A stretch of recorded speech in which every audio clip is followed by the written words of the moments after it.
wanted a hamster. I did not want a hamster, so we got a fucking hamster. He cannot go into a cage because that is cruel. £160, by the way, for a 5-storey hamster mansion with tubes running everywhere. He's got a penthouse suite. He's got a fucking hamster hammock, because a hamster needs a hammock after his hard fucking day. He's got a state-of-the-art running wheel that squeaks all night. This is what hamsters do. They run all night long. A hamster will run about 7 miles in a night, which is extraordinary for a tiny little creature like that. And the only place where his home can go is next to my desk, where I sit up all night. I'm nocturnal too. I sit up at my computer, writing bits of genius. You know? Having a drink, maybe a bit of alcohol, maybe a few donuts. I like a few donuts when I'm working. And when I'm eating my donut, there's this fucking athlete working out all night next to me, running in 7 miles. And what he'd do, he'd run. Then he'd get off and have a little look at me at disapproval, then get back on his wheel and carry on running. Every few minutes throughout the night, he'd run, then he'd look at me and go, I'm never going to be like you fat fuck, and then he'd get back on his wheel. And I'm like, shut up, you pouch-faced cunt. You got shopping bags instead of a face. I'd love to go for a run. I'm a little bit busy working hard so you can have your life of luxury in your fucking palace, you piece of furry shit.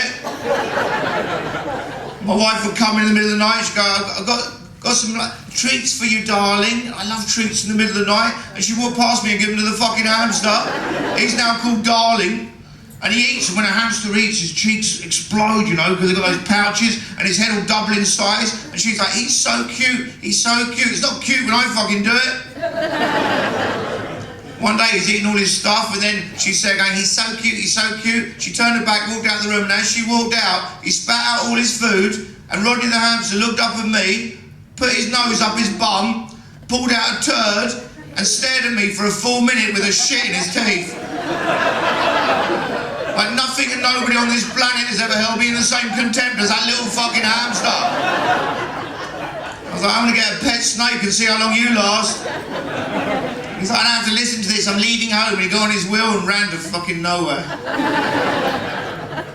And I was away for a weekend and my wife rang me, she was like, it's really sad, Rodney's dying. And I was like, oh no.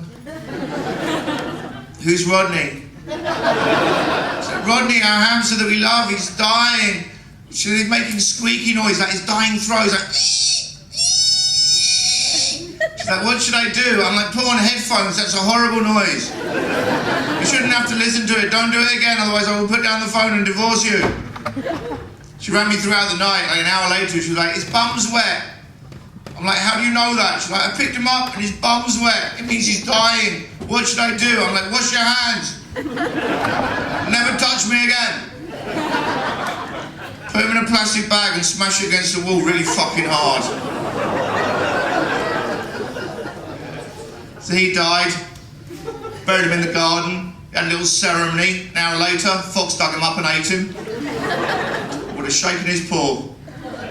And then my wife said, we got to get another hamster. And I was like, no, I couldn't replace Rodney. I think he brought out the worst in me, but you know, I think that's what he would have wanted.